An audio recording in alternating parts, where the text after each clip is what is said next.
శ్రీ గురుభ్యో నమః. హరిః ఓం.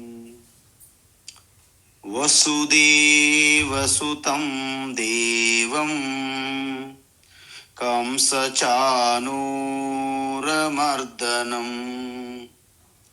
దేవకీ పరమానందం కృష్ణం వందే జగద్గురుం. తీర్త్వా మోహార్ణవం హత్వా రాగద్వేషాదిరాక్షసాన్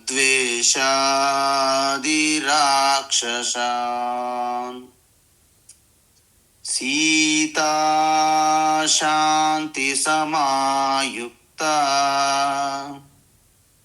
ఆత్మా రామో విరాజతే. ఆత్మా రామో విరాజతే. ఓం. ఆత్మస్వరూప బంధుగణ భగవద్గీత జ్ఞానయజ్ఞంలో భాగంగా రాజవిద్య రాజగుహ్య యోగం అంటే 9వ అధ్యాయం ఇప్పుడు మనము చూస్తున్నాం. అయితే ఇప్పటి వరకు మనము ఇష్టదేవత స్వరూపం ఈశ్వర అంటే ఏకరూప ఈశ్వర భక్తి చూశాము. తరువాత అనేక రూప ఈశ్వర ఆ భక్తిని చూశాము. ఇప్పుడు భక్తిలో కూడా సకామ భక్తి నిష్కామ భక్తి అంటారు. సకామ భక్తి అంటే ఏంటంటే అర్ధకామములు అంటే ధనము సంపదలు కోరికల కోసము ఈశ్వరుని ఆశ్రయిస్తారన్నమాట. అంటే ఈశ్వర వారికి లక్ష్యం జీవిత లక్ష్యం కాదు, ఈశ్వరుని చేరుకోవడం జీవిత లక్ష్యం కాదు.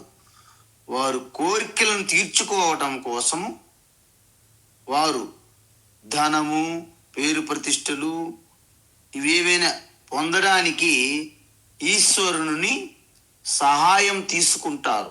అంత ఈశ్వరుడు తోడు కావాలి. అందుమూలంగా వీరు ఈశ్వరుణ్ణి ఆశ్రయిస్తారు. అందుకే వీళ్ళేం చేస్తారు, పూర్తిగా త్రైవిద్యమాం సోమపాః పూత పాపాః యజ్ఞైః ఇష్ట్వా అంటే ఈ వేదములలో చెప్పినటువంటి యజ్ఞయాగాలు అన్నీ కూడా చేస్తూ ఆ సోమరసం ఏదైతే యజ్ఞలో ఆహుతిగా వేస్తారో దాన్ని ప్రసాదంగా తీసుకుంటే వీళ్ళు అత్యంత పుణ్యాన్ని పావనలు అవుతారు, పవిత్రులు అవుతారు. కాబట్టి వీరు స్వర్గానికి చేరుతారు. అందుకే స్వర్గతిం ప్రార్థయంతే స్వర్గ ఫలాన్ని కోరుకుంటారు.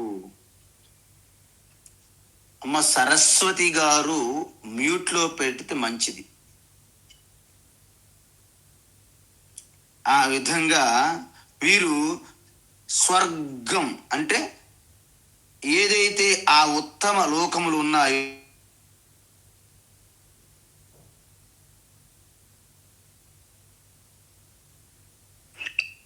స్వామీజీ మీది మ్యూట్ అయింది, ఒకసారి చూసుకోరా. ఈ సరస్వతి గారు మ్యూట్ చేయాలి.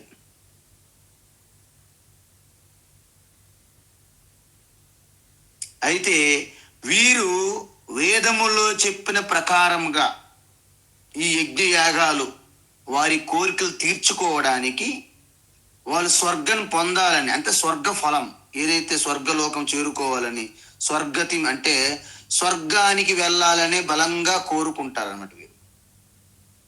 అయితే మనం ఏదైనా కర్మఫలం పొందుతున్నాము అంటే అది మనం కోరుకున్నదే అవుతుందండి. అంతే తప్ప మనము కోరుకోకుండా ఏమీ మనకి రాదు. అందువలన ఈ జగత్తులో ఈ ప్రపంచంలో మన చుట్టూ ఉన్న కొంతమందిని చూసి మనము ఈశ్వరుని యొక్క లీలలు ఈశ్వరుని యొక్క అసలు స్వరూపాన్ని మనము అంచనా వేయలేము. ఎందుకంటే మనం అనుకుంటాము, అబ్బో వీళ్ళు కనీసం ఏ ప్రాణికి ఏ వ్యక్తికి అన్యాయం చెయ్యరు, చీమకు కూడా హాని తలపెట్టరు, కానీ వాళ్ళు కష్టాల పాలవుతున్నారు. మరోవైపు దోపిడి, అవినీతి అన్నీ చేస్తూ వారెంతో సుఖభోగాలలో తూలుతూ ఉన్నారు అని మనము ఈశ్వరుడిని నిందిస్తూ ఉంటాం. కానీ మీరు ఒక విషయం మర్చిపోతున్నాం. మనం వారి రోజు ఇక్కడ సుఖభోగాలు అనుభవించిన, కష్టాలు అనుభవిస్తున్న ఈ రెండింటిలో కూడా ఈశ్వర యొక్క ప్రమేయం ఉండదు. ఎందుకు? ఈశ్వర కర్మకి అధ్యక్ష స్థానం, కర్మాధ్యక్ష. సో ఈ విధంగా మనమేమంటాము, మనం ఒక వ్యాపారం, ఒక సూపర్ మార్కెట్ ఉందనుకోండి, ఆ సూపర్ మార్కెట్లో ఎన్నో వస్తువులు ఉంటాయి. అంటే కొన్ని వస్తువులు ఇవి ఎందుకు ఇక్కడ పెట్టారండి అని మనకు అనిపించవచ్చును, కానీ అవి కోరుకునేవారు కూడా ఉంటారు. అందువలన మనకి ఏమి కావాలో మనమే అడగాలి. అదేవిధంగా తల్లిదండ్రులు మన తరపున అడుగుతారులే, మా అమ్మ నాన్న అడుగుతారు, అలాగేం అడగరు. అలా అడిగినా అది కుదరదు. గురువు చూసుకుంటాడులే, గురువేం చూసుకోదు. సరే ఈశ్వర మాకేం కావాలి ఇస్తారు, అది కూడా కుదరదు. ఎందుకు? ఈశ్వర మనం ఏది కోరితే అది ఇవ్వడానికి సిద్ధంగా ఉన్నారు, కానీ మనమే మనకి ఏది కావాలో అది తప్ప మిగతావన్నీ అడుగుతూ ఉంటాము. ఎందుకు చెప్పండి? ఎందుకంటే ఈశ్వరు ఎప్పుడు మీకు మోక్షం ప్రసాదించడానికి సిద్ధంగా ఉంటారు, కానీ మనము ఆ మోక్షం తప్ప మిగతావన్నీ అడుగుతూ ఉంటాం. నిన్న మనం చూసాం, ఒక మామూలు తినే బిస్కెట్, బంగారం బిస్కెట్ బంగారం అంటారు కదా, రెండు అక్కడ పెడితే ఆ పిల్లవాడు ఏం తీసుకుంటారు? తినే బిస్కెట్ తీసుకుంటారు. కానీ ఆ పిల్లవాడిని చూసి మన అందరం నవ్వుతాము, ఏమి అంత అమాయకుడు. ఆ బంగారు బిస్కెట్ తీసుకుంటే కొన్ని కోట్లు లక్షలు బిస్కెట్లు కొనొచ్చు కదా. ఆ విషయం ఆయనకి తెలియదు. అందుకే ఇక్కడ ఈశ్వర బంగారం బిస్కెట్ వంటిది. ఈ ప్రపంచములో మనం పొందుతున్న సుఖాలు భోగాలన్నీ మామూలు తినే బిస్కెట్ టైపు. అందువలన మనము ఈశ్వర అయినటువంటి శాశ్వతమైనటువంటి ఆ బిస్కెట్ పక్కన పెట్టి ఈ తినే బిస్కెట్లు అనేటువంటి సుఖభోగాలు తాత్కాలికములైన వాటి అంట పడుతున్నాము. అందుకే మనం ఏదైతే అడుగుతున్నామో అదే ఈశ్వరిస్తారు. అందుకే మీకు స్వర్గలోకమే, ఇక్కడికి వచ్చి భోగాలు అనుభవించండి. వెళ్తున్నాం మనం స్వర్గలోకం. ఎందుకు? కర్మలు బాగా దండిగా చేశాము, కామ్య కర్మలు కోరికలతో పుణ్యం వచ్చింది, స్వర్గలోకంకి చేరుకున్నారు. అందువలన వాళ్ళు ఎవరైతే ఈ కర్మలు చేశారో స్వర్గానికి చేరుకున్నారో వారు సురేంద్రలోకం ఆసాద్య. సురేంద్ర అంటే ఇంద్రలోకము, అదే స్వర్గలోకం. ఆసాద్య అంటే పూర్తిగా అక్కడ కంప్లీట్గా ప్రవేశించి, అందులోని మీరు ప్రవేశించి ఇక్కడ పూర్తిగా ఏంటి? భోగములు, పుణ్యం అంటే పుణ్యము ద్వారా వచ్చినటువంటి భోగాలు. ఆ సురేంద్ర లోకంలోకి ప్రవేశించి పుణ్యం అంటే పుణ్యఫలం ద్వారా పొందుతున్నటువంటి ఆ భోగములు, ఆ సుఖము, సంతోషాలు ఏవైతే ఉంటాయో పూర్తిగా ఇక మీకు ఎటువంటి లిమిటేషన్ లేవు. స్వర్గలోకంలో ఎంత భోగములు సుఖాలు అనుభవిస్తారో అనుభవిస్తూనే ఉంటారు. ఎందుకు? అక్కడ అయిపోతాయి లేవు అనేది ఏమి లేదు. స్వర్గంలో ఉన్నంత వరకు మీకు ఇదంతా ఇక అనంతం అనే భ్రమలో ఉంటారు కూడా. అంత భోగముల్లో నిండిపోతారండి, కూరుకుపోతారు. అయితే అశ్నంతి అంటే ఎక్స్పీరియన్స్ అంటే భుజిస్తారన్నమాట, అనుభవిస్తారన్నమాట ఆ భోగాల్ని. ఏంటవి? దివి దేవ భోగాన్, దేవలోకములో ఇంద్రలోకములో ఉన్నటువంటి అన్ని రకాల భోగములు. అంటే దృశ్యములు, వాసనలు, రుచులు, సువాసనలు, మీకు ఏది కోరుకుంటే అది అన్ని కూడా అక్కడ విరివిగా ఉంటాయి భోగములన్నీ. అయితే మామూలు భోగములు మన దగ్గర భోగములు కాదండోయ్. దివ్య దేవ భోగాన్, దివ్యాన్ అంటే అవి లౌకిక ప్రపంచములో దొరకనటువంటి భోగాలు, అలౌకిక భోగాలు అంటారు వాటిని. అయితే మీరు అనుకోవచ్చు, ఇంతవరకు స్వర్గంకి వెళ్తే బాగానే ఉంది కదా, చాలా బాగుంది, హ్యాపీ హ్యాపీ, జాయ్ఫుల్ కదా అని మనం అనుకుంటాం. అయితే ఇది ఎప్పుడు మనకు వస్తుంది స్వర్గము? ఫస్ట్ స్వర్గం పొందాలంటే మీ క్వాలిఫికేషన్ ఏంటంటే ఫస్ట్ మీరు మరణించాలి, ఈ శరీరం మరణించాలి. అంటే మరణం పొందిన తర్వాతనే మీరు స్వర్గలోకంలోకి చేరుతారు. కానీ అక్కడితో ఆగారా? మరణించిన తర్వాత స్వర్గానికి చేరి భోగములు అనుభవిస్తూ అది ఖర్చు అయిపోతుంది. ఎందుకంటే అది శాశ్వతమైన పుణ్యం కాదు. అప్పుడేమవుతుంది? ఏమవుతుందంటే ఇప్పుడు చెప్తున్నారు భగవాన్, తేతం భుక్త్వా స్వర్గలోకం విశాలం, తేతం భుక్త్వా స్వర్గలోకం విశాలం, తేతం భుక్త్వా స్వర్గలోకం విశాలం, క్షీణే పుణ్యే మర్త్యలోకం విశంతి, క్షీణే పుణ్యే మర్త్యలోకం విశంతి, క్షీణే పుణ్యే మర్త్యలోకం విశంతి. ఏవం త్రయీ ధర్మమనుప్రపన్నాః, ఏవం త్రయీ ధర్మమనుప్రపన్నాః, ఏవం త్రయీ ధర్మమనుప్రపన్నాః, గతాగతం కామకామాలభంతే, గతాగతం కామకామాలభంతే, గతాగతం కామకామాలభంతే. తేతం భుక్త్వా స్వర్గలోకం విశాలం, క్షీణే పుణ్యే మర్త్యలోకం విశంతి, తేతం భుక్త్వా స్వర్గలోకం విశాలం, క్షీణే పుణ్యే మర్త్యలోకం విశంతి, తేతం భుక్త్వా స్వర్గలోకం విశాలం, క్షీణే పుణ్యే మర్త్యలోకం విశంతి. ఏవం త్రయీ ధర్మమనుప్రపన్నాః, గతాగతం కామకామాలభంతే, ఏవం త్రయీ ధర్మమనుప్రపన్నాః, గతాగతం కామకామాలభంతే, ఏవం త్రయీ ధర్మమనుప్రపన్నాః, గతాగతం కామకామాలభంతే. ఉత్తమం. అయితే ఇప్పుడు సకామ కర్మ చేసిన వాళ్ళు స్వర్గలోకం చేరుకొని భోగములు అనుభవించారు, బాగానే ఉంది.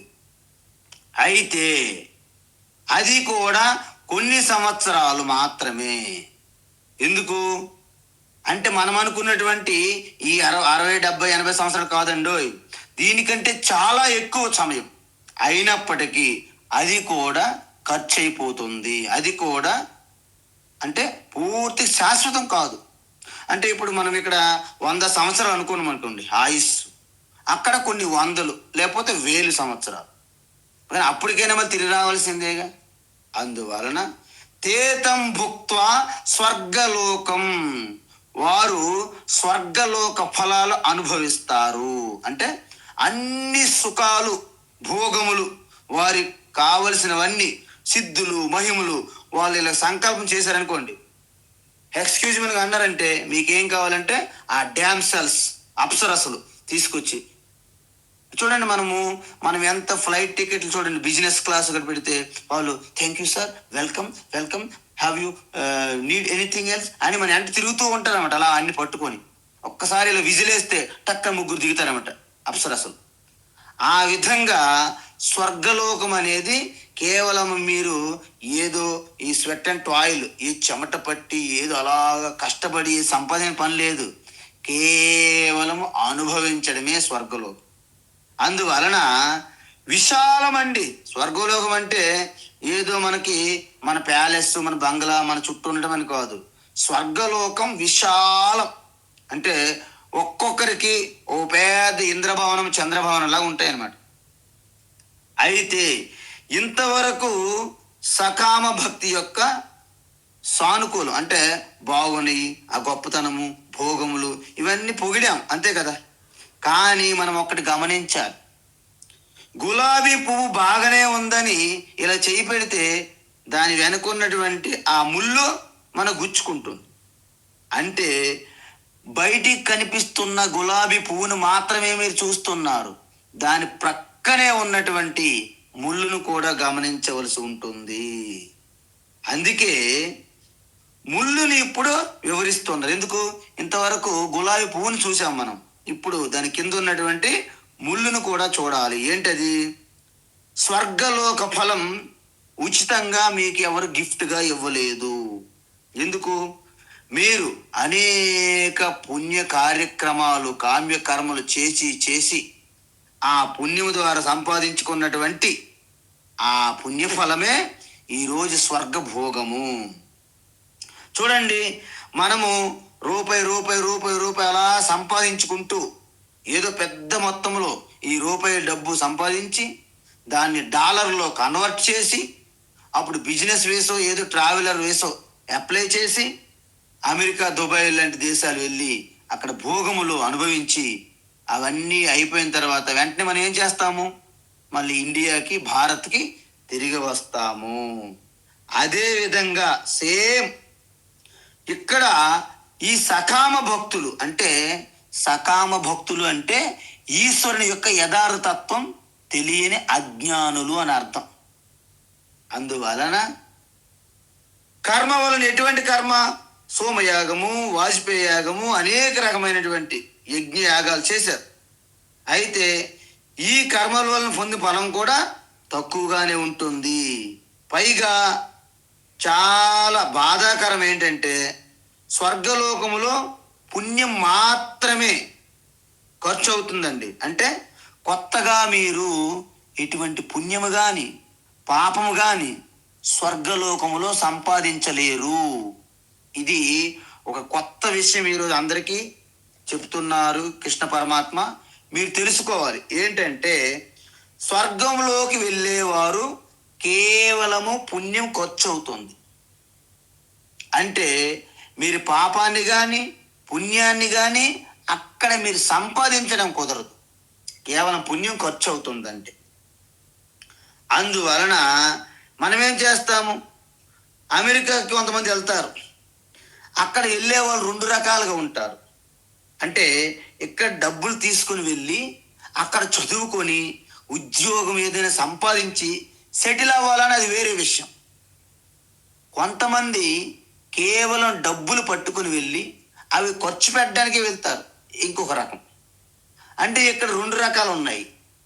అక్కడ డబ్బులు ఖర్చు పెట్టి డాలర్లకు ఖర్చు పెడుతూ మళ్ళీ ఉద్యోగం సంపాదించుకొని స్థిరపడడం అనేది అది ఉపాసనా జ్ఞానం పద్ధతి. కేవలము డబ్బులు ఖర్చు అయిన తర్వాత మళ్ళీ భారత్కు తిరిగి రావడం అనేది ఇది ఒక రకమైన పద్ధతి. అదేవిధంగా ఇక్కడ కూడా స్వర్గలోకములో అలా సంపాదించడం కుదరదు. ఎందుకు? అది కర్మభూమి కాదు, కేవలము భోగ భూమి మాత్రమే స్వర్గం. అంటే అక్కడ ఖర్చు మాత్రమే పెట్టగలరు, కానీ మీరు అక్కడ డిపాజిట్ చేయడానికి అకౌంట్ లేదు అక్కడ స్వర్గంలో. అందువల్ల పుణ్యం బ్యాంకులో ఉన్న పుణ్యమంతా ఖర్చు అవుతూనే ఉంది, క్షీణిస్తూనే వచ్చింది. స్వర్గలోకాన్ని తీసుకువెళ్ళిన పుణ్యమంతా కరిగిపోవడం వలన అంటే మీ వీసా టైము అయిపోయింది, ఎక్స్పైరీ డేట్ వచ్చేస్తుంది. వెంటనే అక్కడ నుంచి మన సిగ్నల్స్ వస్తాయి ఇంద్రుడి నుంచి, సో అండ్ సో వాళ్ళు పుణ్యం అయిపోయింది, రెడీ అవ్వమని చెప్పండి, స్వర్గం మత్స్యలోకానికి వెళ్ళిపోతారు అనేసి మనకి వెంటనే మెసేజ్లు వస్తాయి, సోకాస్ నోటీసులు. అంటే ఇక్కడ కూడా వీసా ఎలాగైతే అయిపోయిన తర్వాత అమెరికా వాళ్ళు మనకి నెట్టేస్తారో, స్వర్గంలో కూడా పుణ్యం ఖర్చు అయిపోగానే మన కిందకి నెట్టేస్తారు అనమాట. అందుకే క్షీణే పుణ్యే మత్యలోకం విశంతి అంటే పుణ్యం క్షీణించగానే ఈ భూలోకానికి అంటే మానవ లోకానికి మత్స్యలోకానికి తిరిగి వస్తారు. అంతకుముందు దేవతలతోని ఆడుతూ పాడుతూ చిందులేసినటువంటి వీరు ఇప్పుడు ఈ యొక్క మూసీ నది పక్కన అక్కడ ట్యాంక్ బండ్ కింద హుస్సేన్ సాగర్ ఆ వాసనలతో నిద్రపోవడం అంటే చాలా సమస్య, నరకంతో సమానం. అందువలనే కృష్ణ పరమాత్మ ఏమంటానంటే, మీరు పుణ్యం క్షీణిస్తే భూలోకానికే వస్తారని గ్యారంటీ లేదు అంటున్నారు మళ్ళీ. ఎందుకంటే ఒకసారి ఈ ప్రారబ్ధకరంగా పుణ్యం చేసి పుణ్యం ద్వారా మీరు స్వర్గలోకంకి వెళ్ళినప్పుడు అక్కడ కొత్త పుణ్యం కానీ కొత్త పాపం కానీ లేదు.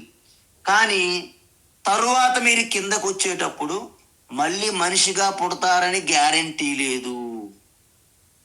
అందుకే ఉపనిషత్తు ఏం చెప్తుందంటే, నా కస్య పృష్ఠేతే సుకృతే ను భూత్వా ఇమం లోకం హీనతరం వా విశంతి అంటే ఆ స్వర్గలోకం నుంచి తిరిగి వచ్చిన వాళ్ళు మళ్ళీ మనిషి జనం పొందవచ్చును, లేకపోతే అంతకంటే హీనకరమైనటువంటి క్రిమి కీటకములుగా కూడా పుట్టే అవకాశం ఉంది అని చెప్తున్నారు. అందువలన మనం కేవలము ఈ యొక్క భోగముల కోసం లాలస లంపటతో మనం కేవలము ఆ సకామ భక్తికే పరిమితం అవ్వకూడదు, మీరు నిష్కామ భక్తిలోకి రావాలి అని భగవాన్ శ్రీకృష్ణ యొక్క ఆ యొక్క కంపాషన్ అన్నమాట మనకి భగవాన్ మన యందు.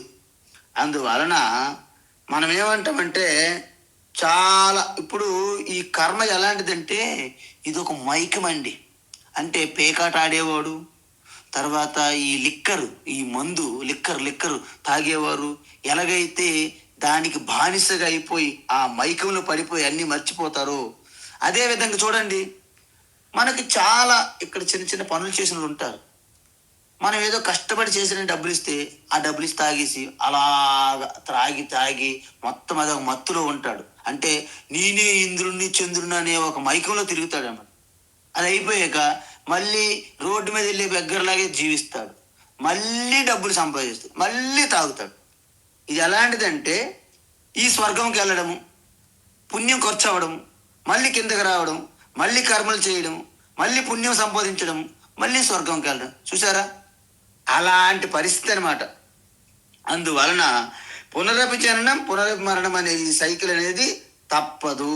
ఎలాగా అంటే ఏవం త్రయీ ధర్మం అనుప్రపన్నా అంటే ఈ విధంగా వేదములలో చెప్పినటువంటి ఈ కర్మలనే ఈ భక్తులు ఎటువంటి భావంతో చేస్తారు?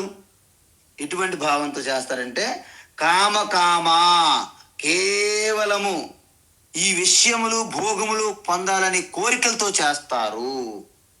మొదటి కామంటే ఆ భోగ వస్తువులు, రెండో కామంటే అవి పొందాలి అనుభవించాలనే కోరిక, అంటే కామాహ. అందుకే వీళ్ళ పూజల వలన పొందినటువంటి పుణ్యము అశాశ్వతమైనటువంటి ఆనందానికే ఉపయోగపడుతుంది. ఎందుకు?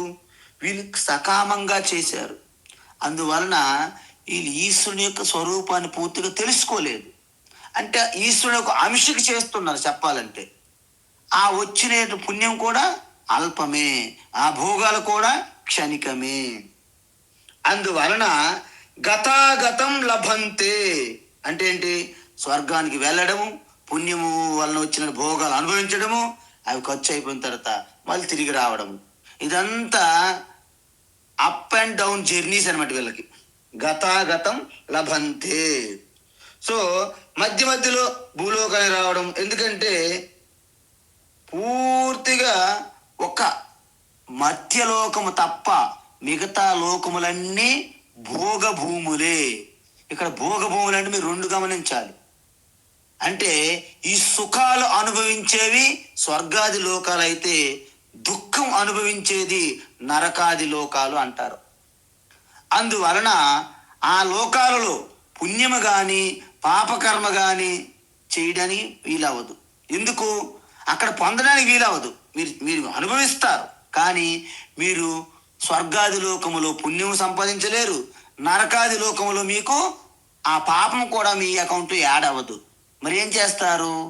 దుఃఖాన్ని అనుభవించాలి అంటే నరకాది లోకాలకు వెళ్ళాలి, ఆ సుఖాన్ని అనుభవించాలంటే స్వర్గాది లోకాలకు వెళ్ళాలి. ఖర్చులే అవుతాయి. అక్కడ సంపాదన అనేది ఒక మానవ లోకంలోనే ఉంది. ఈ కర్మ సిద్ధాంతం అంటే కర్మలు చేసి పుణ్యం సంపాదించవచ్చు, నిషిద్ధ కర్మలు చేసి దారుణాలు చేసి పాపాన్ని కూడా మనం సంపాదించవచ్చు. ఎక్కడ?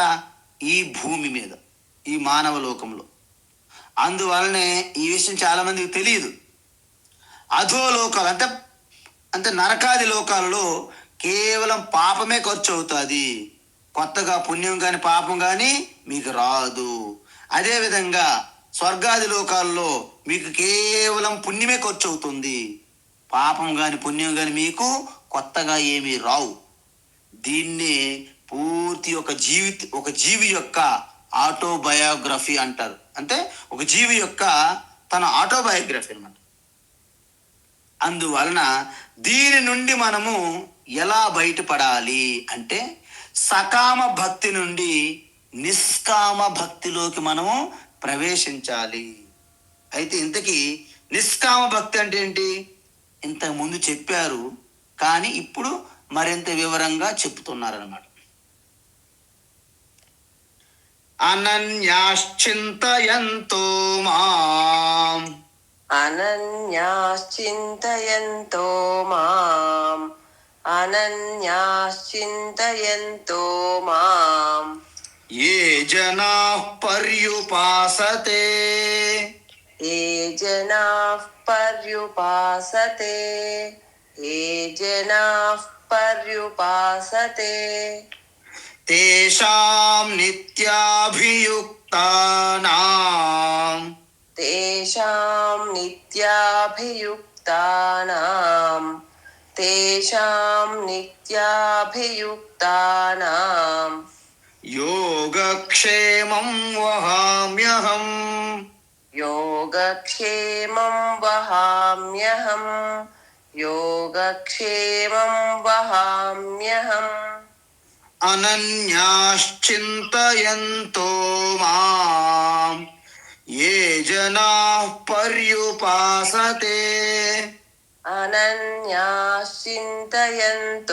మాం ఏ జనాః పర్యుపాసతే అనన్యాశ్చింతయంతో మాం ఏ జనాః పర్యుపాసతే తేషాం నిత్యాభియుక్తానాం యోగక్షేమం వహామ్యహం తేషాం నిత్యాభియుక్తానాం యోగక్షేమం వహామ్యహం తేషాం నిత్యాభియుక్తానాం యోగక్షేమం వహామ్యహం. ఉత్తమం. అయితే ఇప్పుడు సకామ భక్తి గురించి మనం చూసాం. సకామ భక్తి అంటే ఏంటంటే వారి యొక్క లక్ష్యము భోగములు సుఖాలు మాత్రమే తప్ప ఈశ్వర కాదు. మరి ఇక్కడ నిష్కామ భక్తి అంటే ఏంటంటే వీరి లక్ష్యం ఈశ్వరుని చేరుకోవడానికి వేరే మార్గాలు అవలంబిస్తారన్నమాట. అందువలన వీరు కేవలము సుఖాలు భోగములు సంపాదన కోసమే కాకుండా ఈశ్వరుని పొందడానికే వీరి లక్ష్యంగా ఉంటుంది. కాబట్టి వీరు ఇంతకుముందు మనం చెప్పినట్టు ఇక కేవలము స్వర్గాది లోకాలకి ఏదో పుణ్యం కోసం భోగముల కోసం కాకుండా ఈశ్వరుని తన లక్ష్యంగా పెట్టుకుంటారు. అందుకే వీరికి వెళ్ళే మార్గం మీద కన్నా లక్ష్యమే వీళ్ళకి ఎక్కువగా ప్రాధాన్యంగా ఉంటుంది. అంటే మీరు ఒక పని చేయండి, చూడండి, మనం ఒక ఇల్లు కడుతున్నాం. ఇప్పుడు ఒక ఆఫీస్ కానీ ఇల్లు కట్టేటప్పుడు ఇంటిపైనే మన దృష్టి అంతా ఉంటుంది, కానీ ఓ కాంట్రాక్టరు, ఓ మేస్త్రు, వీళ్ళందరితో మనము వ్యవహారం చేస్తుంటాం. చేసినప్పటికీ అది మనకు ముఖ్యం కాదు, ఇల్లు ముఖ్యం. అంటే మీ యొక్క కాంట్రాక్ట్ కూడా మీకు మార్గం. మీ యొక్క డబ్బులు, ఆ ప్లాను, ఇంజనీరు, కాంట్రాక్టర్లు అందరూ అవసరమే, కానీ మీ లక్ష్యం మాత్రము మీకు కావలసినటువంటి ఇల్లు. అంటే మార్గాన్ని మనం, అంటే పొందే విధానానికి మనం ప్రాధాన్యత తక్కువ ఇస్తాం. అల్టిమేట్ చివరికి మనం పొందే ఆ లక్ష్యం ఏంటి? ఇల్లు. దానికే మనం ఎక్కువగా ప్రేమిస్తాము. అదేవిధంగా మనం కూడా ఇక్కడ ఏమంటుందంటే, ఈ మధ్యమ భక్తులు ఉన్నారు. అంటే అధమ భక్తులు అంటే ఏంటి? కేవలము తన స్వార్థం కోసము, తన కోరికల కోసము ఈశ్వరుని సహాయం తీసుకుంటారు. అది అధమ భక్తులు. కానీ మధ్యమ భక్తులు ఏంటంటే ప్రపంచంలో ఉన్న అన్ని వ్యవహారాలు నడుపుతుంటారు, కానీ వారి యొక్క అంతిమ లక్ష్యం ఈశ్వర భగవంతుడే. అందువలన ఇక్కడ భక్తి రూపంలోను పురాణాల్లోనూ ఈశ్వరుడు భగవంతుడు అంటారు. అదే భగవద్గీత ఉపనిషత్తుల ప్రకారంగా మీరు చూసుకుంటే మోక్షము అంటారు దీన్ని. అంతే. దీన్నే తీవ్ర ముముక్షుత్వము, అంటే మోక్షం తప్ప ఇంకా నాకు ఏమీ వద్దు అని కేవల తీవ్ర తపనతో ఎవరైతే ఉంటారో వాళ్ళని తీవ్ర ముముక్షువులు అంటారు. అటువంటి భక్తుల్ని మనము జిజ్ఞాస భక్తులు అనాలి. ఎందుకు? మనం చూసాం 7వ అధ్యాయంలో ఆర్తో జిజ్ఞాస అర్థార్థి జ్ఞానీచ భరతర్షభ 4 రకాల భక్తులు చూసాం అక్కడ. అంటే ఎప్పుడైతే మీకు ఈశ్వరుని గురించి తెలుసుకోవాలని ఆ తీవ్రమైన కోరిక కలుగునో అప్పుడు తెలుసుకోవడానికి మీరు సిద్ధపడతారు. కాబట్టి మీరు అక్కడ ఆర్తభక్తి, అర్థార్థి భక్తి నుండి జిజ్ఞాస భక్తిలోకి వస్తారు. మనందరము జిజ్ఞాస భక్తులు. ఇప్పుడు ఎందుకు? ఈశ్వర తత్వాన్ని తెలుసుకుంటున్నాము. ఇక్కడ ఒక విషయం గుర్తించుకోవాలి మనం. ఏంటి? సకామ భక్తులు, నిష్కామ భక్తులు కూడా ఇద్దరు కూడా అజ్ఞానములోనే ఉంటారు. ఎందుకు? ఇక్కడ ఆత్మజ్ఞానం పొందినటువంటి జ్ఞాని భక్తుల గురించి ఇంక మనం చెప్పలేదు ఇక్కడ. అందువలన ఇక్కడ అతనికి జ్ఞాని భక్తుల మోక్షం మీద కూడా కోరిక ఉండదు. ఎందుకు చెప్పండి? మోక్షం అనేది ఒక సమయములో పొందేది కాదు. అది శాశ్వతము, నిత్యము, ఆత్మస్వరూపంగా ఉంటేనే మోక్షం. అది ఇప్పుడు అజ్ఞాని కూడా మోక్షం స్థితిలో ఉంటాడు, మోక్షం అయ్యే ఉంటారు. జ్ఞాని కూడా మోక్షం అయ్యే ఉంటారు. కానీ అజ్ఞానికి నేను మోక్ష స్థితిలో ఉన్నానని విషయం స్పష్టత రాదు, అనుభూతి చెందలేరు. అది తేడా తప్ప మీకు ఒకనొక సమయంలో మోక్షం వస్తుంది, ఇప్పుడు నాకు మోక్షం లేదు, ఇది సరికాదు. ఎందుకంటే మోక్షం అనేది దేశకాలాలకు అతీతమైనటువంటి ఆత్మగా, నేనుగా ఉంటుంది.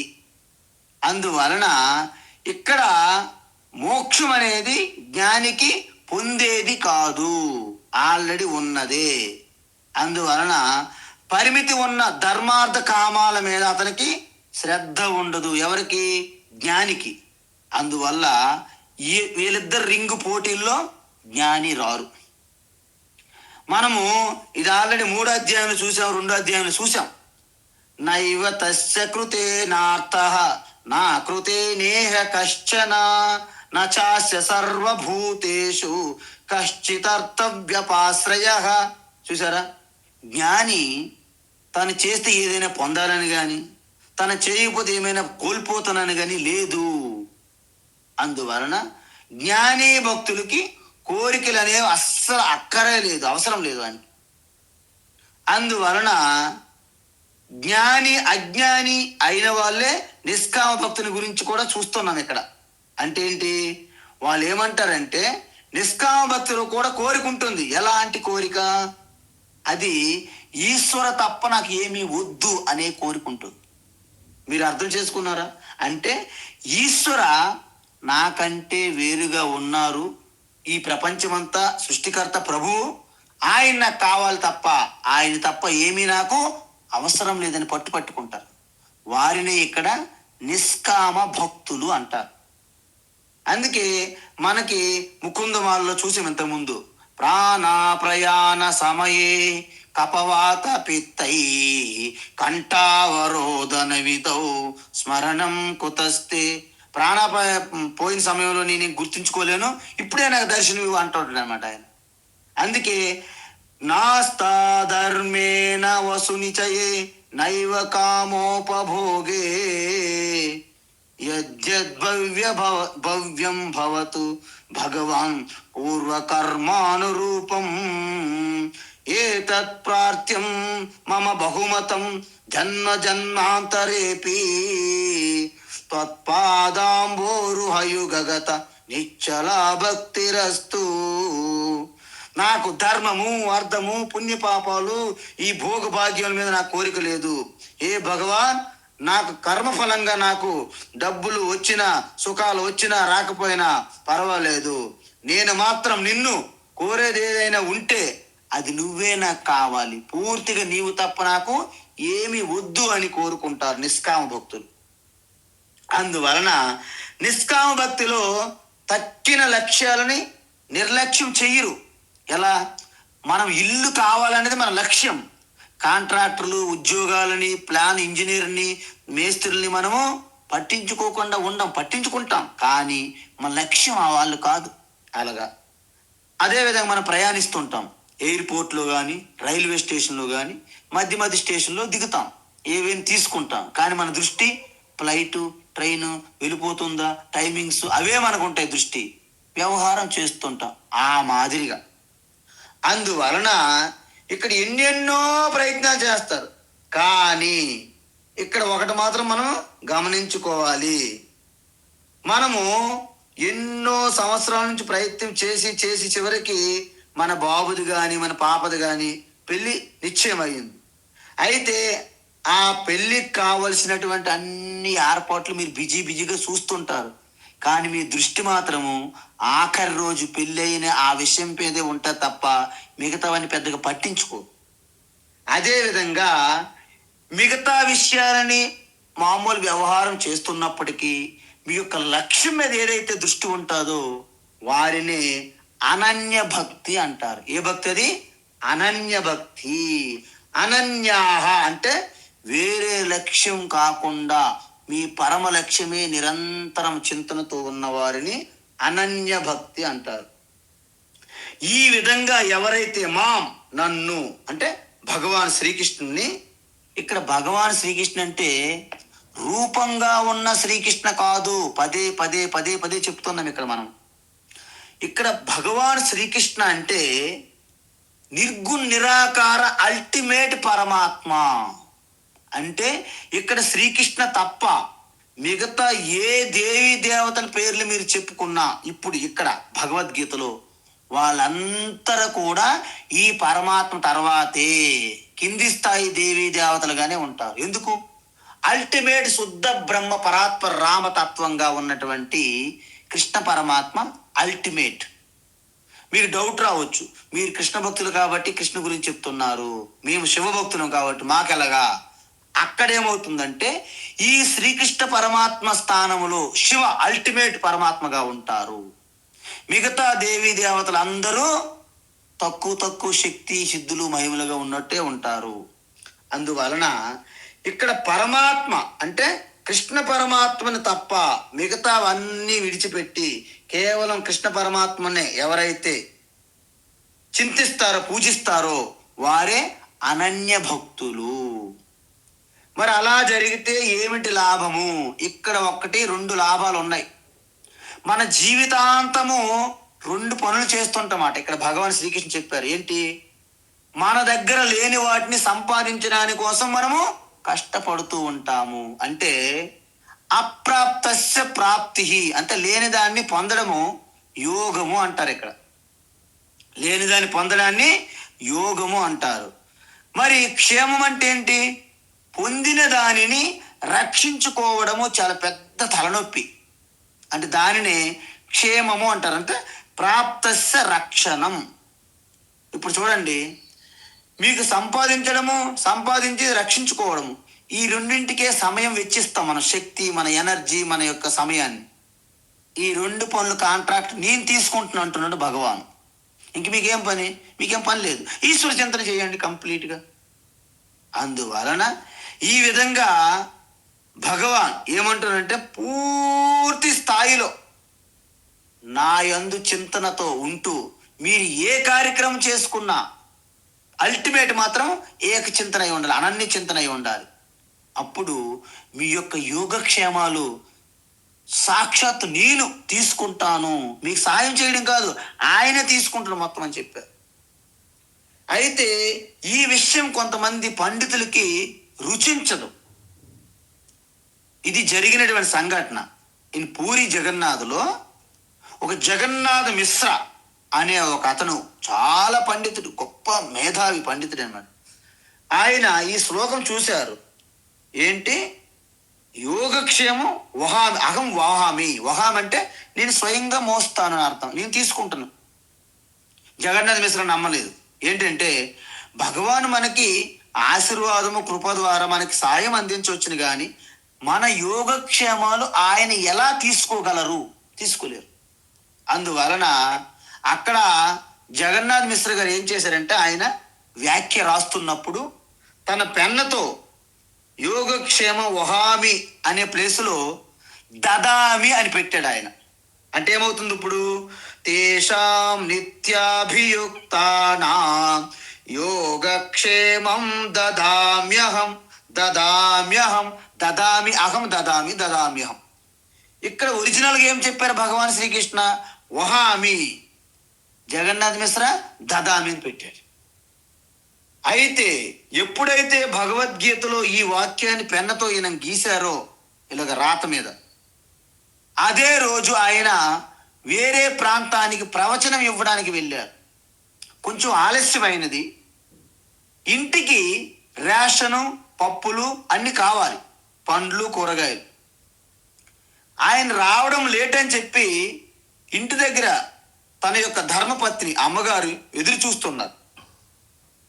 ఇంతలో ఒక బాలుడు అంటే ఒక గోపాలుడు తన తలపైన జంగిడి పెట్టుకొని కాయగూరలు పండ్లు పప్పులు అన్ని రేషన్ సామాన్ అంతా తీసుకుని వచ్చారు ఇంటికి. బాబు తెచ్చారా? ఎవరు పంపించారు? మీ స్వామి పంపించారమ్మా, మీ ఆయన. ఓకే ఓకే అని తీసుకున్నారు ఆవిడ.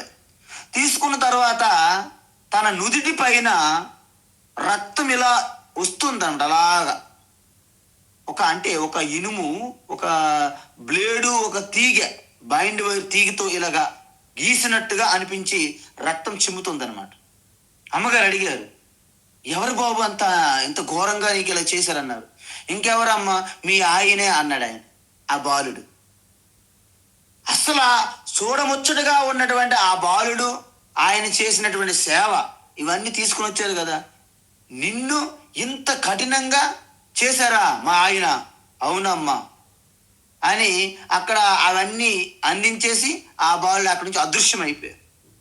కానీ అమ్మగారికి మాత్రము శాంతం లేదు, అశాంతితో నిండిపోయింది హృదయం. ఇలాంటి బాలునికి అంత దారుణమైన పని చేస్తాడా? ఆయన రాని, ఆయనకి నేను వాతలు పెడతానని వెంటనే అగ్నిలో ఉంటది కదా మన ఇంటి దగ్గర ఒక చిన్న ఇనుప రాడ్ లాంటిది, అగ్నిలో వేసి సిద్ధంగా కూర్చొని ద్వారం దగ్గర. ఎప్పుడు వస్తాడో జగన్నాథ మిశ్ర వాతలు పెట్టొచ్చాను. ఆయన కాస్త ఆలస్యంగానే ఇంటికి చేరాడు. పాపం ఇంకా నీళ్ళు కూడా ఇవ్వలేదు కాలు కడుక్కోవడానికి. అంత దారుణంగా ఆ బాలుడికి ఏం చేసావో, ఆయన నీకేం అంత కష్టపెట్టాడని అడుగుతుంది అమ్మ. ఈయనకేం అర్థం కావట్లేదు. నేను బాలుడు ఏంటి, నేను చేయడం ఏంటి అన్నారు. మరి రేషన్ అంతా ఎవరితో పంపించారు మీరు అన్నారు. నేనేం పంపించలేదే అన్నారు. లేదు, ఆయన అన్ని తీసుకుని వచ్చారు అన్నారు. ఎవరు తీసుకొచ్చారు ఏంటి, నేను ఆయన కష్టపెట్టడం ఏంటి అని చెప్పారు. అప్పుడు ఒక్కసారి కాళ్ళు చేతులు కడుక్కొని కూర్చొని జగన్నాథ మిశ్ర ఉదయం నుండి జరిగినటువంటి కథ వృత్తాంతాన్ని అంత స్మరణకు తెచ్చుకుంటే అప్పుడు ఆయన గుర్తు వచ్చింది. ఓహో, ప్రాతకాలంలో నేను భగవద్గీత విషయంలో నేను అపరాధం చేశాను. నేను తప్పు చేయలేదు, అపరాధం చేశాను భగవంతుడి పైనే. కాబట్టి ఆ భగవంతుడు దేవదేవుడే నాకు ఈ గుణపాఠం చూపెట్టారని వెంటనే ఆ పుస్తకాన్ని తీసుకొని నేనెవరిని భగవద్గీతను సరిచేయడానికి సాక్షాత్ యోగేశ్వర ఆ యొక్క సృష్టి స్థితి లయకర్తకి అయినటువంటి ఆ ఈశ్వర కృష్ణ పరమాత్మ నోటి నుండి వచ్చినటువంటి ఈ భగవద్గీతని ఏ ఒక్కరు కూడాను సరిచేయడానికి వీలు కాదు. అంతటి వారు మరి ఎవరు లేరు. ఎందుకంటే ఇది ఈశ్వర వాక్. అందువలన భగవద్గీతలో ఇది యాడ్ చేశారు, ఇది తీశారు, కొన్ని శ్లోకాలు ఈ మధ్యన నాకు దొరికాయి అని చాలా మంది పండితులు వస్తుంటారు. ఎందుకు? ఏదో ఒక రకంగా వాళ్ళు పబ్లిక్లో పడాల దృష్టి. అందువలన భగవద్గీతకి 700 శ్లోకాలు అనేది నిర్ణయం అయిపోయింది. దీన్ని ఎవరు యాడ్ చేయడానికి లేదు, తీయడానికి లేదు. ఇది ఒక అపౌరుషేయము, వేదముగా తయారైనది. అందువలన భగవద్గీతను మీరు ఎప్పుడు కూడాను అలాంటి చిన్నదానితో పోల్చవద్దు. అందుకే మనమేమనుకుంటాము, జనరల్గా ఈ మనుషులు ఉంటారు కదండి, మనం అందరం మన బిడ్డలు, మన యొక్క తల్లిదండ్రులు, మన బంధువులు, మన మిత్రులు ఆధారపడుతుంటాం. అవసరమైన టైంలో మీకు కొత్త కర్చీఫ్ మీ చేతులు పెడుతుంటారు, హ్యాండ్ ఇస్తా అంటారు, విన్నారా? అందువలన మనకు డౌటు, ఇంతకీ నేను భగవంతుని నమ్ముకుని ఉంటే నా యోగక్షేమాల విషయంలో మా ఫ్రెండ్స్ లాగే హ్యాండ్ ఇస్తాడా అని మనకు డౌటు. అయితే భగవంతుడు ఈశ్వరుడు ఏమంటున్నాడంటే, నేను హామీ ఇస్తున్నాను మీకు, నా మీద ఎటువంటి సంశయము పెట్టుకోవద్దు. ఎందుకు? మనం ఇంతవరకు ఎల్ఐసీలు పాలసీల మీద మనం డిపెండ్ అవుతున్నాం, ఇంకో వ్యక్తుల మీద డిపెండ్ అవుతున్నాం. ఒక్కొక్కసారి కొన్ని విపత్కరమైన పరిస్థితుల్లో మీ ఎల్ఐసి బిల్డింగ్ కూడా కొట్టుకుపోవచ్చు. ఎవరి గ్యారెంటీ ఉన్నది ఇక్కడ? అందువలన అలాంటి ఎల్ఐసీలు కాదు, ఇక్కడ ఈశ్వర ఎల్ఐసిలో మీరు ఇన్సూరెన్స్ చేసుకోండి, మీ యోగక్షేమాలు నేను ఖచ్చితంగా తీసుకుంటాను అన్నారు. ఇంతకీ ఒక షరతు పెట్టారు, కండిషన్స్ అప్లై. మీకు పర్సనల్ లోను ఎటువంటి సర్టిఫికేట్లు అక్కర్లేదు అని కింద కండిషన్స్ అప్లై అంటాడు. కాబట్టి ఇక్కడ ఈశ్వర కూడా భగవాన్ శ్రీకృష్ణ ఒక కండిషన్ పెట్టారు. ఏంటి? తేషాం నిత్యాభియుక్తానాం, అంటే ఎవరైతే నిరంతరము వారి జీవిత లక్ష్యం నేనే అయి ఉంటానో, అభియుక్త అంటే నిరంతరం తపన పడి ఎవరైతే ఉంటారో వారికి నేను తప్ప ఇంకెవరూ ఉండరు జీవితంలో. కాబట్టి వారికి ఎటువంటి అభద్రత అక్కర్లేదు, వారి సంపూర్ణ భద్రత నేను తీసుకుంటాను అన్నారు. అందువలన మనం ఇప్పుడు ఒకటి విషయం గమనించండి, సన్యాసులు ఉన్నారు, గృహస్థులు ఉన్నారు. మనం చూడడానికి మనకి ఏమనిపిస్తుంది? మీ అందరికీ పాపం సన్యాసులకి ఎటువంటి భద్రత లేదండి, సెక్యూరిటీ లేదు. ఏమున్నా చెప్పండి, ఒక ఇల్లా, ఆ సమయానికి భోజనమా, ఎవరు ఆదుకునే వాళ్ళ, నేను ఆయన ఎలా ఉన్నదని అడిగే వాళ్ళ? సన్యాసి జీవితం కష్టం, ఎటువంటి భద్రత లేదు అంట. ఎందుకు? చాలా మంది సన్యాసం తీసుకుని భయపడతారు. దేనికి? భద్రత ఉండదని. పోనీ గృహస్థులందరూ చాలా భద్రతగా ఉన్నారా? ఎక్కువ అభద్రతలో ఉన్నది గృహస్థులే నిజానికి చెప్పాలంటే. ఏంటి మరి తిరకాసు అంటే, నిజానికి మనము ఈ భద్రత ఎక్కడ ఉన్నది? బయట వస్తువుల్లోనా, వ్యక్తుల్లోనా, ఎక్కడ ఉన్నది? ఈ భద్రత అనేది వాస్తవానికి మన మనస్సులో ఉన్న భావనయే. అందువలన మనం ఏమనుకుంటాము, ఇవన్నీ నాకు ఉన్నాయనే భ్రమలో ఉంటాము. ఒక్కొక్కసారి జారిపోతుంటాయి, క్షణికం. కాబట్టి ఒక్కసారి మీరు కూలిపోతారన్నమాట. అందువల్ల అందరికీ భద్రతను వచ్చేది కేవలం ఈశ్వరయే. మిగతావన్నీ కూడాను పాసింగ్ క్లౌడ్స్, రైల్వే స్టేషన్ లాంటివి, అవి వస్తుంటే పోతుంటాయి. కాబట్టి ఈ రక్షణ భద్రత అనేది మనము పిల్లల మీద మనం ఆశిస్తాం. మనం ఏం చేస్తామండి, మన రక్షణ కోసం మనం సంతానం కంటాం. తీరా చూసేసరికి పిల్లల రక్షణ కోసం మనము చింతనలో పడిపోయి, మనం టెన్షన్లో పడిపోయి హార్ట్ అటాక్లు కూడా తెచ్చుకునే పరిస్థితులు ఏర్పడుతున్నాయి ఈ రోజుల్లో. కాబట్టి వాళ్ళకి మనం రక్షణ, మనకు వాళ్ళ రక్షణ. ఇంతకీ ఎవరు రక్షణ? మనం ఒక్కసారి మళ్ళీ పునః ఆలోచన చేసుకోవాలి. అందువలన వాస్తవానికి వాళ్ళకి, మనకి, అందరికీ రక్షణ, భద్రత ఒకే ఒకటి, అది ఒకటే పరమాత్మ. అందువలన ఇక్కడ మనము ఏంటంటే, ఇప్పటి వరకు మనము 2 చూసాం. ఏంటి? సకామ భక్తి చూసాము, ఇప్పుడు నిష్కామ భక్తి చూస్తూ ఉన్నాం. ఏంటంటే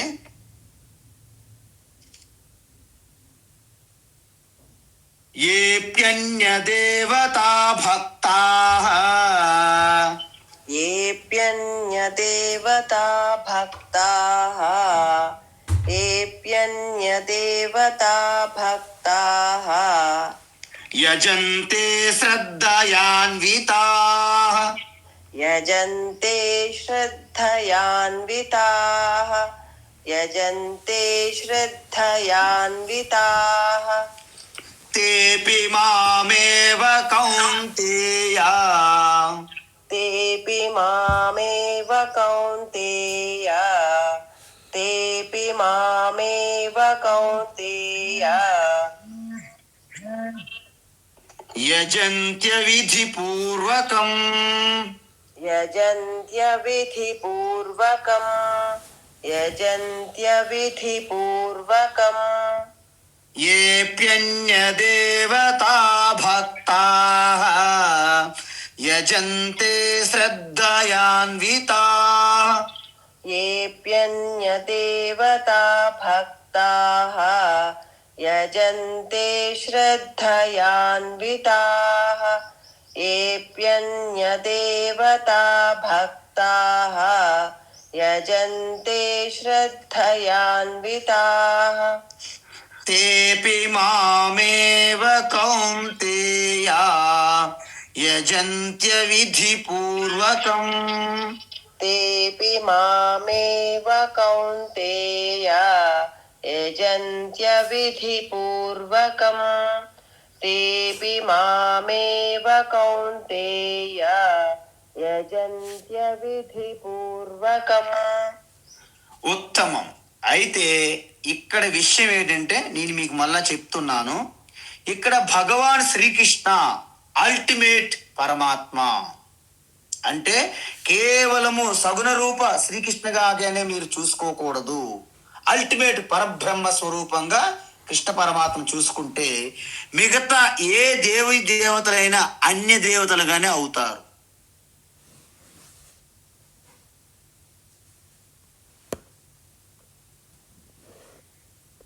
దేవీ దేవతలకి మధ్య సంబంధము మన యొక్క భక్తి, మనం నిజంగా అల్టిమేట్ పరమాత్మ కృష్ణకి చేస్తున్నామా, ఆ కృష్ణ కూడా మనం పరిమితం చేసి పూజిస్తున్నామా, భక్తులుగా ఉన్నామా అనే విషయాలు రేపు మరింత క్షుణ్ణంగా చూద్దాం. హరి ఓం తత్సత్. సర్వం శ్రీకృష్ణార్పణమస్తు.